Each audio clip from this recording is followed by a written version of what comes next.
جو جیولوجی کی بہترین ایک میں کہتا ہوں درسگاہ ہے وہ آپ کے گلگت بلتستان کے پہاڑ ہیں. وہاں پہ گرین ٹورزم کی بات کی تو بہت زیادہ لوگوں کے کنسرن اس وقت تھے، ابھی بھی دیکھ رہے ہیں کہ کنسرن ہیں.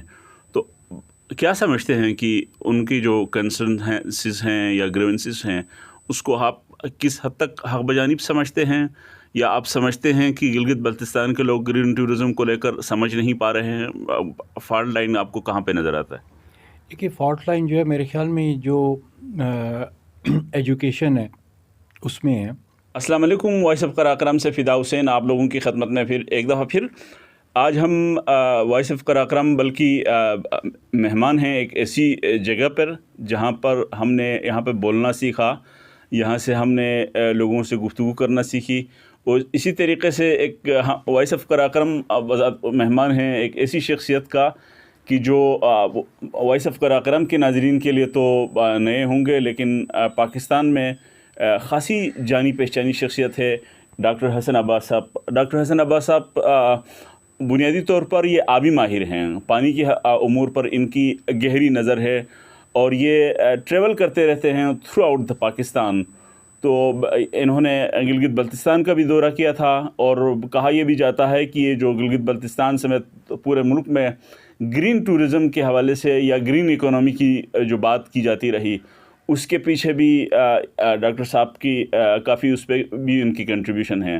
تو ہم گرین ٹورزم کو لے کر اور گرین اکانومی عموماً اور گرین ٹورزم کو خصوصی طور پر لے کر ہم ڈاکٹر صاحب سے گفتگو کریں گے. ڈاکٹر صاحب بہت بہت شکریہ آپ کے وقت کا، آپ نے ہمیں یہ شرف بخشا کہ ہم آپ کے مہمان بنے. تو بتائیے گا کہ اوور آل آپ گلگت بلتستان کا دورہ کر چکے ہیں، کیسا رہا آپ کا دورہ؟ جی دیکھیے گلگت بلتستان تو ہماری مطلب ہے کہ ہم اس کو اپنا گھر سمجھتے ہیں اور کوئی پہلی دفعہ نہیں ہم گئے، نہ انشاءاللہ آخری دفعہ گئے ہیں. اللہ نے زندگی دی تو جاتے رہیں گے وہاں پہ. اور اتنا یہ بہت بڑا علاقہ ہے اور آپ جب بھی کسی ایک دورے پہ جاتے ہیں تو آپ کسی ایک جگہ کے اوپر جاتے ہیں، کسی ایک ویلی میں جاتے ہیں. جو جیولوجی کی بہترین ایک میں کہتا ہوں درسگاہ ہے وہ آپ کے گلگت بلتستان کے پہاڑ ہیں، قراقرم کے پہاڑ ہیں، ہمالیہ کے پہاڑ ہیں، بالکل کھلی ہوئی کتاب کی طرح. اسی طرح سے اگر آپ ادھر کے پانی کے ریسورسز کی بات کرتے ہیں تو وہ بھی اس طرح سے ہیں کہ اگر آپ نے سمجھنا ہے کہ قدرت نے پانی کو کس طرح سے چلایا ہے اور بنایا ہے اور کس طرح سے وہ اس کو زمین کے بیچ میں اس کے راستے بنائے ہیں، تو وہ جگہ اس لحاظ سے بھی ایک بہت ہی امیزنگ آپ کو دیتی ہے. اور سب سے بڑھ کے جو اس جگہ کا کلچر ہے، جو اس جگہ کے لوگ ہیں، جس طریقے سے وہ وہاں پہ رہتے ہیں، جو ان کے وہاں پہ طور طریقے ہیں، جو ان کا جو قدرت کے ساتھ ان کے رہنے کے جو ہیں طریقے، ان میں ہم آہنگی ہے، وہ ایک بہت بڑا سبق ہے پوری دنیا کے لیے، ہر قسم کے کلچر کے لیے، شہروں میں رہنے والوں کے لیے، گاؤں میں رہنے والوں کے لیے، دوسرے ملکوں میں رہنے والوں کے لیے، ہر کسی کے لیے اس میں بہت سے سبق ہیں. تو میں جنرلی اس کو کہتا ہوں کہ گلگت بلتستان کے پہاڑ، دریا اور جو لوگ ہیں وہ ایک کتاب کی طرح ہیں کہ جو ادھر جائے گا وہ اس کتاب کو پڑھے گا اور اس میں سے کوئی نہ کوئی نئی چیز جو اس کو پتہ چلے گی. تو اس نئی کتاب کے لوگوں نے جب وہاں پہ گرین ٹورزم کی بات کی تو بہت زیادہ لوگوں کے کنسرن اس وقت تھے، ابھی بھی دیکھ رہے ہیں کہ کنسرن ہیں. تو کیا سمجھتے ہیں کہ ان کی جو کنسرن ہیں یا گریونسز ہیں اس کو آپ کس حد تک حق بجانب سمجھتے ہیں، یا آپ سمجھتے ہیں کہ گلگت بلتستان کے لوگ گرین ٹورزم کو لے کر سمجھ نہیں پا رہے ہیں؟ فالٹ لائن آپ کو کہاں پہ نظر آتا ہے؟ دیکھیے فالٹ لائن جو ہے میرے خیال میں جو ایجوکیشن ہے اس میں ہے، اور جو ہمارا پاکستان کا لوکل ٹورسٹ اسپیشلی جو وہاں پہ جاتا ہے اس کو اس کی تربیت میں بہت زیادہ چیزیں جو ہیں وہ شامل ہونے کی ضرورت ہے.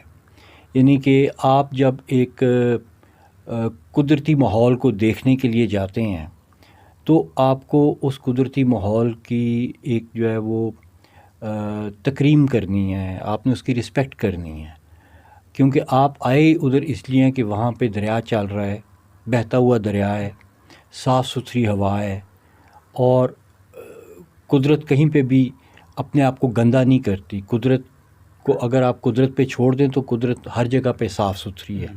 آپ سمندر دیکھ لیں, پہاڑ دیکھ لیں, دریا دیکھ لیں, قدرت نے بہت صاف بنائے ہیں. تو اگر آپ یہ چیزیں دیکھنے کے لیے وہاں پہ جاتے ہیں اور پھر آپ وہاں پہ جا کے لٹرنگ کرتے ہیں, ٹریش پھینکتے ہیں, تو وہ مناسب نہیں ہے. اور یہ ایجوکیشن سے چیزیں آتی ہیں.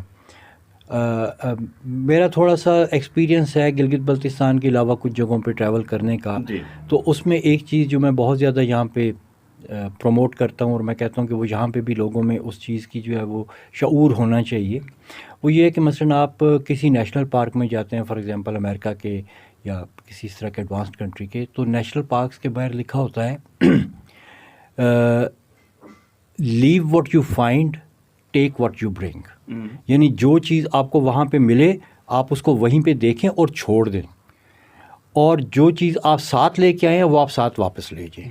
بیسیکلی آپ وہاں پہ ٹریش نہ پھیلائیں اور وہاں پہ آپ وینڈلزم نہ کریں. جو چیز آپ نے جیسے دیکھی ہے اس کو ویسے ہی رہنے دیں. وہاں سے آپ چیزیں اٹھانے کی اور ان کو خراب کرنے کی جو ہے وہ نہ کریں, تاکہ جس چیز کے لیے آپ آئے ہیں وہ چیز اسی طرح سے رہے اور آپ سے بعد میں آنے والے بھی اس چیز سے فائدہ اٹھائیں. ٹھیک. تو جو گرین ٹورزم کو لے کر لوگوں کی طرف سے یہ سوال بار بار دہرایا جاتا رہا کہ بھائی گرین ٹورزم کی جو اونرشپ, جہاں پہ جن لوگوں کے پاس اونرشپ ہے, اس کو لے کر لوگوں میں بہت زیادہ کنسرن تھا, ابھی بھی ہیں, کہ پھر ہمارے ہاتھ سے ٹورزم نکل جائے گا, پھر جو ہماری اپنی اکنامی کو کنٹریبیوٹ کرنے کی بجائے کسی اور جگہ پر کوئی اور لوگ اس پہ قابض ہو جائیں گے.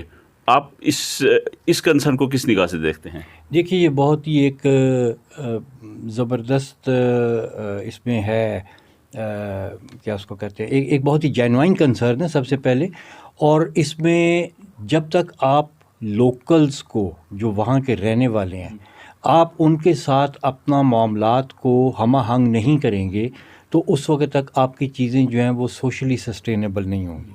یہ کہ سسٹینیبلٹی کی جب ہم بات کرتے ہیں تو کوئی بھی قسم کا مثلا ٹورزم جو ہے وہ ایک اکانومی کا ایک میجر حصہ بنتا ہے. تو جب بھی آپ کوئی اکنامک ماڈل بناتے ہیں, کوئی آپ اکنامک انجن بناتے ہیں, تو اس کی سسٹینیبلٹی بہت ضروری ہے. اب سسٹینیبلٹی میں ہم نے تھوڑی سی بات کی ماحول کی, لیکن ماحول ایک آسپیکٹ ہے سسٹینیبلٹی کا.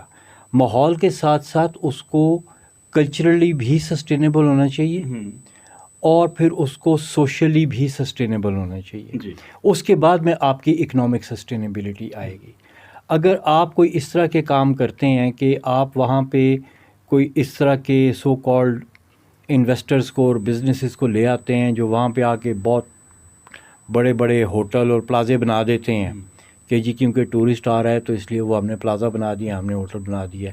تو پھر اگر آپ نے ادھر جا کے ایک 5 اسٹار ہوٹل میں ہی رہنا ہے تو 5 اسٹار ہوٹل میں آپ اسلام آباد میں کمرہ بک کرا لیں بھی, آپ ادھر تک کیوں جاتے ہیں؟ تو بیسیکلی جب تک وہ جو ایک ہے نا جس کو ہم کہتے ہیں کہ آپ کی ایک ٹچ اینڈ فیل آپ اس ایریے کی نہ کریں, اس وقت تک تو کوئی فائدہ ہی نہیں ہے ادھر جانے کا. تو اگر وہاں پہ آپ نے جانا ہے تو پہلی چیز تو یہ ہے کہ ہم جس وقت جاتے ہیں, آپ ذکر کر رہے تھے ہمارے بھی ریسنٹ دورے کا, ہمارے دوستوں کے گروپ ہے, ہم تقریباً ہر سال ایک آدھ پروگرام اس طرح کا بناتے ہیں. تو جب ہم وہاں پہ جاتے ہیں تو ہمارے پاس ظاہر ہے ہم نے وہاں پہ جانا ہے, ہم نے کھانا پینا بھی ہے, ہم نے رہنا بھی ہے. ہماری پوری کوشش یہ ہوتی ہے کہ جتنا ہمیں چھوٹے سے چھوٹا بزنس نظر آتا ہے, اگر ہماری ضرورت اس بزنس سے پوری ہوتی ہے تو ہم اس سے اپنی ضرورت پوری کریں. مثلاً ہم دیکھتے ہیں کہ سڑک کے کنارے ایک بچہ بیٹھا ہوا ہے جس نے اپنے گھر کے بیچ میں خوبانی کے درخت سے تھوڑی سی خوبانیاں توڑ کے وہاں پہ رکھی ہیں اور ہمارا دل کر رہا ہے خوبانی کھانے کا. اور آگے جا کے بازار ہے, اس کے بیچ میں 50 قسم کی ورائٹیز پڑی ہیں قربانیوں کی. ہم بازار کے بجائے ہم اس بچے کے اس کے گھر کی جو تھوڑی سی خوبانی ہے, ہم کہیں گے کہ یار جو ہم نے پیسہ خرچ کرنا ہے ہم اس کو دیں تاکہ وہ لوکل اکانومی کا حصہ بنے. جب تک آپ کا یہ جو ٹورزم ہے یہ لوکل اکانومی کے بیچ میں نہیں جائے گا اس وقت تک یہ سوشلی سسٹینیبل نہیں ہوگا. کیونکہ دیکھیں جو وہاں کے رہنے والے لوگ ہیں, جتنا وہ اپنے علاقے کو سمجھتے ہیں اور جانتے ہیں اور جتنا وہ کسی ٹورسٹ کو گائیڈ کر سکتے ہیں اور کوئی بھی نہیں کر سکتا. تو بہتر یہ ہے کہ آپ لوکلز کو اس طرح سے انوالو کریں کہ لوکلز ہی ٹورسٹ گائیڈ بھی بنیں, لوکلز ہی اپنے بزنسز بھی کریں. اب ہم نے وہاں پہ بہت سی اس طرح کے لوکل بزنسز دیکھے, ان سے ہم نے فائدہ اٹھایا, اور پھر ہمیں وہ چیزیں پتہ چلیں. مثلاً ہم ایک ادھر ہوٹل میں بیٹھے ہوئے تھے, لوکل ہوٹل تھا, تو ہم ادھر پہنچے تو ہم نے کہا کہ ہم یہ اس راستے پہ تھوڑا سا آگے جائیں گے وہ ایک گلیشیئر کو دیکھنے کے لیے, تو شام تک ہم واپس آئیں گے تو ہم کھانا آپ کے پاس کھائیں گے. تو انہوں نے کہا آپ کھانے میں کیا پسند کریں گے؟ ہم نے کہا یار ہمیں کوئی یہ سبزی وبزی جو ہے نا یہاں کی, ہمیں کو اس کی جو ہے نا کوئی ڈش وغیرہ بناؤ. انہوں نے کہا یہ تو آپ نے بڑا اچھا کیا کہ آپ نے سبزی کا پوچھا ہے. انہوں نے کہا آپ پھر ہمارے ساتھ چلیں. وہ ہمیں لے کے گئے پیچھے, وہیں پہاڑوں کے بیچ میں کافی قسم کی سبزیاں لگی ہوئی تھیں. اس میں وہ پمپکن لگے ہوئے تھے, کچھ سلاد, پتا شتا, کچھ ایسی چیزیں جو ہم نے کبھی اس سے پہلے زندگی میں نہیں دیکھی تھیں. اور وہ ساتھ ساتھ ہمیں بتا رہے ہیں کہ بھئی یہ چیز اس طرح سے بنتی ہے, یہ اس طرح کی ہے, یہ اس طرح کی, اس طرح کی ہے. تو انہوں نے کہا کہ جی یہ ہم آپ کے لیے ادھر بنا سکتے ہیں. ہم نے کہا جی آپ بنائیں اور ہم آ گئے. اور یقین کریں کہ جب ہم واپس آئے تو اس میں اتنی قسموں کی ڈشیں انہوں نے بنائی ہوئی تھیں. ایک بڑی اسپیشل قسم کی روٹی تھی جس کے بیچ میں پتہ نہیں انہوں نے کیا کیا وہ سبزیاں مکس کی ہوئی تھیں. پھر اسی طرح سے کوئی ایک دو سبزی کی پکی ہوئی ڈشز تھیں. پھر ساتھ ایک سوپ تھا, آل ویجیٹیرین, آل لوکل, سارے کا سارا. تو ایک تو یہ کہ وہ چیزیں ہیلدی ہیں کیونکہ وہ وہاں کے لوکل کلچر میں ایوالو ہوئی ہیں. دوسرا یہ کہ اگر ہم نے وہاں جا کے وہی ٹکے کڑھائیاں کھانی ہیں جو ہم ادھر لاہور اور اسلام آباد میں کھاتے ہیں تو پھر ادھر جانے کی ضرورت کیا ہے. تو وہ چیزیں جو ہیں وہ پھر آپ کو پتہ چلتا ہے کہ یار باقی دنیا کے لوگ کس طرح سے رہتے ہیں, اور وہ لوگوں کے ساتھ انٹریکٹ کرنا.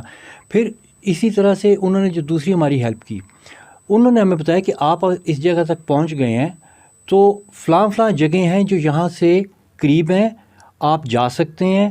کہاں جانے کے لیے آپ کو جیپ رائڈ لینی پڑے گی, کہاں آپ واک کر کے جا سکتے ہیں, کدھر تک آپ جیپ رائڈ کے بعد کتنی واک کر سکتے ہیں. وہ ساری چیزیں ان کی تو فنگر ٹپس پہ تھیں. اب یہ چیزیں نہ آپ کو گوگل پہ ملتی ہیں, نہ انٹرنیٹ پہ ملتی ہیں, نہ اور کہیں پہ ملتی ہیں. گوگل انٹرنیٹ وغیرہ ٹھیک ہے, کوئی بندہ دور سے آ رہا ہے وہ تھوڑا بہت اپنا ہوم ورک کر کے آتا ہے, لیکن جب آپ آ کے لوکل کے ساتھ انٹریکٹ کرتے ہیں تو پھر آپ کو پتہ لگتا ہے کہ وہ جو گوگل نے یا باقی کسی اس نے آپ کو گائیڈ لائن دی, کسی بھی ریسورس نے, وہ گائیڈ لائن 10واں حصہ تھا اس انجوائمنٹ کا جو آپ کو لوکل وہاں پہ پرووائڈ کر سکتا ہے. تو میرے خیال میں جب تک آپ کا جو بھی اچھا, اب اس میں ضروری نہیں ہے کہ کوئی گورنمنٹ کی ایجنسی ایسی ہو جو لوکلز کو انوالو کرے.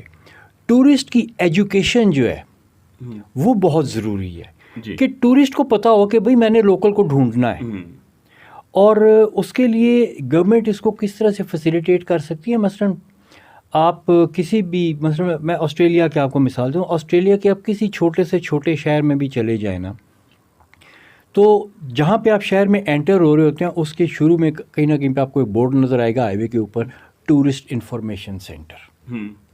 آپ اس سینٹر میں چلے جائیں, اس میں آپ کو بہت سی چیزیں فری آف کاسٹ مل جاتی ہیں. آفیس کچھ آن پیمنٹ بھی ہوتی ہیں, لیکن بہت سے مطلب آپ کو نقشے, آپ کو ڈائننگ پلیسز کی لسٹ اور اس طرح کی بہت سی چیزیں. آپ آسٹریلیا کی سب سے اونچی پہاڑی ہے ماؤنٹ کازی ایسکو, وہ بھی اسی جگہ کے قریب ہے. تو اور اس کی ہائٹ بھی تقریباً مری جتنی ہے. تو وہ مری کے پہاڑوں کی تقریباً بلندی کی وہ پہاڑ ہے. تو وہ جو اس کو سر کرتا ہے نا اس چوٹی کو, مطلب چھوٹے چھوٹے بچے بھی پیدل چل کے اوپر تک پہنچ جاتے. وہ کہتے ہیں جی ہم آسٹریلیا کے سب سے اونچے مقام پہ آ گئے. اب وہ مقام ایک ہے اور آسٹریلیا پورے کا پورا ہے, تو ہر بندہ چاہتا ہے اسپیشلی گرمیوں میں کہ وہ وہاں پہ جائے. تو اس کا انہوں نے یہ کیا ہے کہ انہوں نے اس شہر سے باہر ایک بہت بڑا کار پارکنگ ایریا بنایا ہے. آپ صرف اس کار پارکنگ ایریا تک آ سکتے ہیں, اس کے بعد آپ اپنی گاڑی لے کے اس شہر میں نہیں جا سکتے. اچھا. وہاں سے پبلک ٹرانسپورٹ ہے, آپ اس پہ بیٹھتے ہیں, وہ آپ کو شہر میں لے کے آتی ہے. اور ایسے نہیں ہے کہ کوئی بھی جائے اس ادھر اپنی گاڑی پارک کرے اور ٹرام میں یا بس میں بیٹھ کے تو ادھر شہر میں آ جائے. نہیں, ایسا بھی نہیں ہے. جب سیزن آتا ہے تو وہاں آنے کے لیے آپ کو اس کار پارک میں پارک کرنے کے لیے آپ کے پاس پرمیشن ہونی چاہیے, آپ کے پاس ہوٹل کی بکنگ ہونی چاہیے, آپ کا پورا کتنے دن کے لیے آپ آ رہے ہیں, کس کس جگہ پہ آپ جا رہے ہیں, اس کا پورا پلان ہونا چاہیے. اور وہ پلان کہاں سے آئے گا؟ آپ نے اگر ادھر جانا ہے تو آپ اپلائی کرتے ہیں ادھر جانے کے لیے, اور اس کے بعد میں ان کی ویب سائٹس ہیں جس پہ آپ اپنا وہ لکھتے ہیں کہ جی میں نے اس جگہ پہ جانا ہے, اتنے لوگ آ رہے ہیں, یہ ہوٹل میری بکنگ کیا ہے, یہ سارا کچھ ہے. وہ چیزیں آپ کو ہوٹل ملے گا اس وقت جب جگہ ہوگی. اور جس جگہ پہ آپ جانا چاہتے ہیں, مثلاً ایک ٹریک ہے, وہ کہتے ہیں کہ اس پہ ایک دن میں 100 سے زیادہ لوگ نہیں جائیں گے. تو اگر آپ 101 نمبر پہ آئے ہیں تو آپ کو اجازت ہی نہیں ملے گی.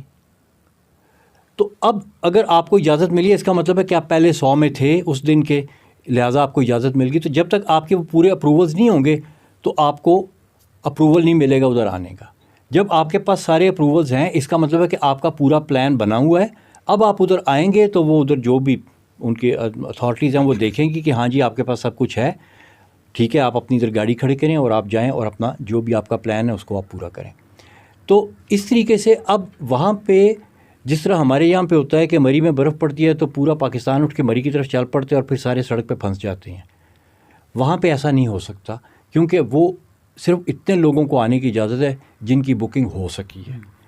اور یقین کریں کہ 2 سال پہلے لوگوں نے بکنگ کرائی ہوتی ہے, پھر ان کو موقع ملتے ہیں آنے کا. لیکن اس کا فائدہ کیا ہے کہ جب آپ ادھر آتے ہیں تو آپ پھر پورا اس جگہ کو انجوائے کر کے جاتے ہیں. آپ وہ جو چیز دیکھنے آتے ہیں وہ دیکھ کے جاتے ہیں. آپ جو ٹریک کرنے آتے ہیں آپ کو وہ ٹریک کرنے کا موقع ملتا ہے. اور ایسے نہیں کہ وہاں پہ میلہ لگا ہوا ہے اور رش لگا ہوا ہے, جس طرح آپ کا یہ ادھر کون سا وہ پاس ہے, بابو سر پاس. اب آپ دیکھیں نا, بابو سر پاس پہ پتلی سی سڑک ہے, نہ گاڑی کھڑی کرنے کی جگہ ہوتی ہے نہ چلنے کی جگہ ہوتی ہے, اور ہر کوئی وہاں پہ رکنا چاہتا ہے. تو وہ نظام کوئی نہیں ہے.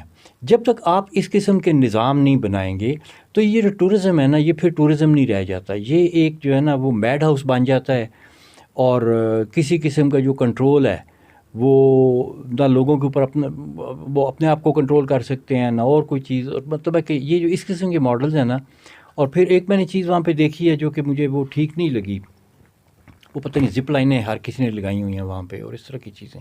مطلب ہے کہ وہ چیز نہیں ہے کرنے والی وہاں پہ. دیکھیں آپ لوگوں کو انکریج کریں کہ یار وہ زیادہ سے زیادہ بیک پیکنگ کریں.